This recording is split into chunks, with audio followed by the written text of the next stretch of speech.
पाकिस्तान में करीब 30 लाख अफगान शरणार्थी रहते हैं। पाकिस्तान सरकार ने इनको 30 मार्च तक स्वेच्छा से पाकिस्तान को छोड़कर अपने देश चले जाने को कहा था। ये समय सीमा खत्म हो गई है और अब पाकिस्तान इन्हें बलपूर्वक देश से निकालने की तैयारी कर रहा है।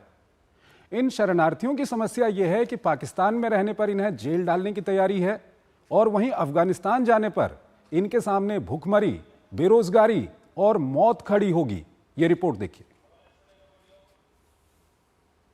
पाकिस्तान के खराब होते आर्थिक हालात का खामियाजा उन मासूम अफगान शरणार्थियों को भुगतना पड़ रहा है जिन्होंने कभी आतंक के खिलाफ लड़ाई में अमेरिका और इस्लामाबाद का साथ दिया था। हालांकि पाकिस्तान का इन शरणार्थियों को निकाले जाने के पीछे अपना अलग तर्क है। अधिकारियों के मुताबिक पाकिस्तान में अवैध रूप से रह रहे विदेशी नागरिक अपराध और उग्रवाद को बढ़ावा देते हैं। इसलिए पाकिस्तान ने इस वर्ष 30 लाख अफगानों को देश से बाहर निकालने की योजना बनाई है। ऐसे शरणार्थियों को राजधानी और आसपास के इलाकों को 31 मार्च तक स्वेच्छा से छोड़ने की दी गई समय सीमा सोमवार को समाप्त हो गई। हालांकि गिरफ्तारी और निर्वासन की प्रक्रिया 1 अप्रैल से शुरू होने वाली थी, लेकिन इसे 10 अप्रैल तक टाल दिया गया है। सरकार का यह कदम 2023 में शुरू की गई राष्ट्रव्यापी कार्रवाई का ही हिस्सा है, जिसका मकसद पाकिस्तान में अवैध रूप से रह रहे विदेशियों को देश से बाहर निकालना है, जिनमें अधिकतर अफगानिस्तान के नागरिक हैं। दरअसल अफगान शरणार्थियों को निकालने के लिए पाकिस्तान ने चरणबद्ध तरीके से योजना बनाई थी, जिसमें अफगान नागरिक कार्ड रखने वाले लोगों को इस्लामाबाद और रावलपिंडी शहरों से बाहर निकाल दिया जाएगा। दूसरा, जिन अफगान नागरिकों के पास पंजीकरण प्रमाण पत्र होगा उन्हें वापस भेजा जाएगा। और तीसरे चरण में सरकार ने 31 मार्च तक रावलपिंडी और इस्लामाबाद से लगभग 40,000 अफगानों को निर्वासित करने का प्लान बनाया था। पाकिस्तान के इस अभियान की मानवाधिकार समूहों, तालिबान सरकार और संयुक्त राष्ट्र ने कड़ी आलोचना की है। हालांकि आंकड़े बताते हैं कि पिछले 18 महीने में लगभग 8,45,000 अफगान नागरिक पाकिस्तान छोड़ चुके हैं, जबकि पाकिस्तान के मुताबिक देश में अभी भी 30 लाख अफगान नागरिकों की मौजूदगी बरकरार है। इनमें से करीब 14 लाख के पास पंजीकरण प्रमाण पत्र हैं, जबकि 8 लाख के पास अफगानिस्तान के नागरिक कार्ड हैं। इसके अलावा 10 लाख अफगान ऐसे हैं जो अवैध रूप से देश में हैं, क्योंकि उनके पास कोई कागजात नहीं हैं। शरणार्थियों पर गिरी गाज को लेकर विशेषज्ञों का कहना है कि पाकिस्तान की अर्थव्यवस्था गंभीर संकट से गुजर रही है, इसलिए अवैध प्रवासियों को निष्कासित करने से आर्थिक बोझ कम होगा।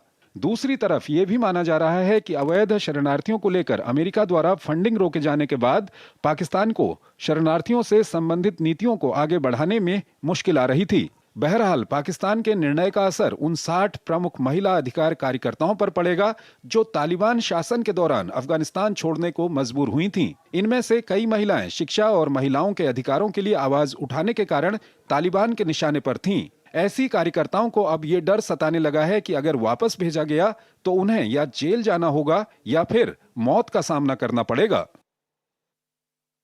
इस खबर पर बात करने के लिए हमारे साथ जुड़ रहे हैं प्रोफेसर स्वर्ण Singh, school of international studies JNU से।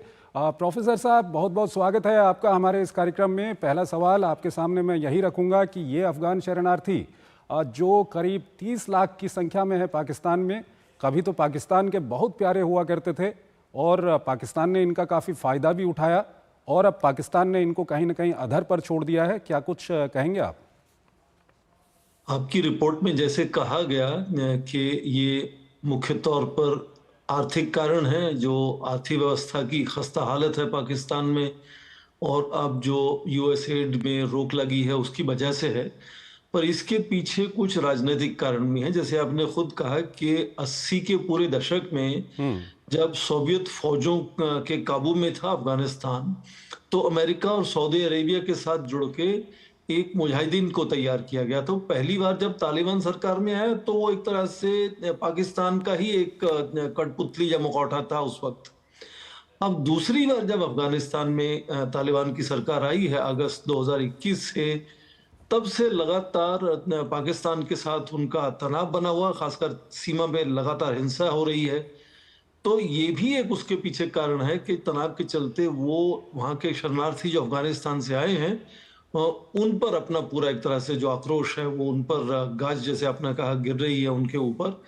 और लगातार अलग अलग जो एजेंसियां हैं, चाहे ह्यूमन राइट्स वॉच हो, एमनेस्टी इंटरनेशनल हो, और दुनिया भर की ह्यूमन राइट्स ऑर्गेनाइजेशंस ने ये कहा कि ह्यूमैनिटेरियन एंगल से उसको एक मानवीय नजरिए से देखना चाहिए। इसको इस तरह से नहीं होना चाहिए कि जैसे आपने कहा कि या तो वो पाकिस्तान की जेल में जाएंगे या फिर उनका प्रोसिक्यूशन अफगानिस्तान में होगा, तो वो नहीं होना चाहिए।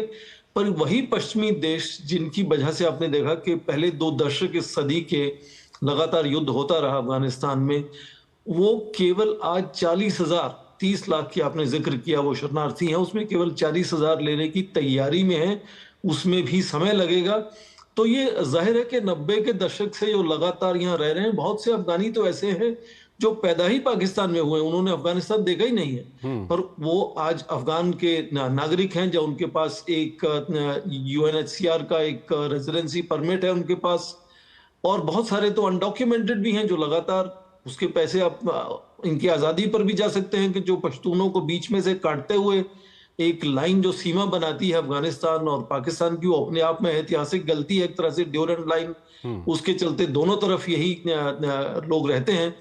तो इनको अचानक इस तरह से आपने जैसे देखा कि जनवरी के महीने में प्राइम मिनिस्टर्स ऑफिस से एक 2 फेज का एक नोटिस निकलता है कि ये 3 फेज है, इस तरह से इनको डिपोर्ट किया जाएगा। और अचानक इस तरह से लोगों को भेजना, यहाँ तालिबान की सरकार को कोई भी मान्यता नहीं है, पाकिस्तान की मान्यता भी नहीं है, तो वो उनके लिए बहुत बड़ा मानवीय संकट होता है। और मुझे लगता है पश्चिमी देशों को इस पर ज्यादा ध्यान देने की जरूरत है, जो लगातार मानवीय दृष्टिकोण की बात करते हैं, और खासकर जो पहले 2 दशकों में लगातार युद्ध अफगानिस्तान में रहा, जिसकी वजह से ये लोग बहुत सारे जैसे आपने कहा कि आए पाकिस्तान में और अफगानिस्तान को छोड़ के दूसरे देशों में भी गए, तो उनकी भी एक तरह से जिम्मेदारी बनती है कि ये मानवीय संकट को किस तरह से सुलझाया जाए और किस तरह से पाकिस्तान पर एक दबाव बनाया जाए कि इसके लिए कुछ समय की जरूरत है। आप इस तरह से नहीं कह सकते कि जो लोग नहीं जा पा रहे अफगानिस्तान उनको डिपोर्ट किया जाएगा या जेलों में डाला जाएगा। ये मुझे लगता है कि पाकिस्तान का एक ऐतिहासिक सच्चाई है पिछले 4 दशकों की, उसको इस तरह से सुलझाया नहीं जा सकता कि आप केवल जोर जबरदस्ती से उनको इस तरह से अपने देश से निकालने की कोशिश करें। उसके कुछ तौर सर, यहाँ तरीके पर एक होने सवाल चाहिए। ये भी आता है कि अभी इस वक्त पर जिस तरह के संबंध पाकिस्तान और अफगानिस्तान तालिबान या अफगानिस्तान की तालिबान सरकार के बीच में हैं, उसमें इन लोगों का दर्द और कितना बढ़ जाता है, क्योंकि ये तो काफ़ी मुश्किल हो जाती है इन लोगों के लिए। और बिल्कुल आपने सही कहा। कब जब भी देखिए हाल ही में अमेरिका से डिपोर्टेशंस हो रहे हैं, तो जिस देश में आप लोगों को भेजना चाहते हैं उस देश से तालमेल और सहमति होना जरूरी है। और जब ये सहमति और तालमेल अफगानिस्तान और पाकिस्तान में है ही नहीं, तो किस तरह से आप कहते हैं कि ये नागरिक अपने आप देश छोड़ के अपने वापिस अफगानिस्तान चले जाएं। मैंने जैसे कहा कि बहुत बड़ी संख्या में लोग ऐसे हैं जो पाकिस्तान में ही पैदा हुए हैं, अफगानिस्तान के नागरिक हैं, पर वो पाकिस्तान में पैदा हुए हैं। तो क्या उनको यहाँ की नागरिकता मिलनी चाहिए या कोई और जिम्मेदारी पाकिस्तान की बनती है उनको लेकर?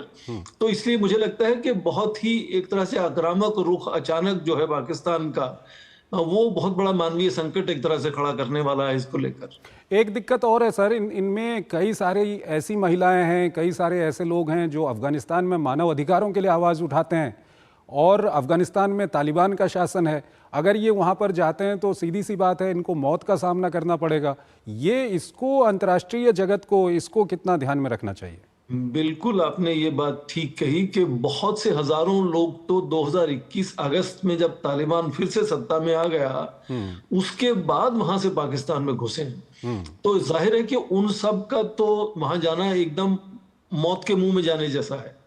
जैसे आपने जिक्र किया करीब 60 महिलाओं का जो इसमें आइडेंटिफाई हो चुकी हैं, तो वो तो पहले से ही आइडेंटिफाइड है। यदि वो वहां भेजी जाती हैं तो उनके साथ क्या सलूक होगा वो हम केवल सोच ही सकते हैं, शायद सोच भी नहीं सकते।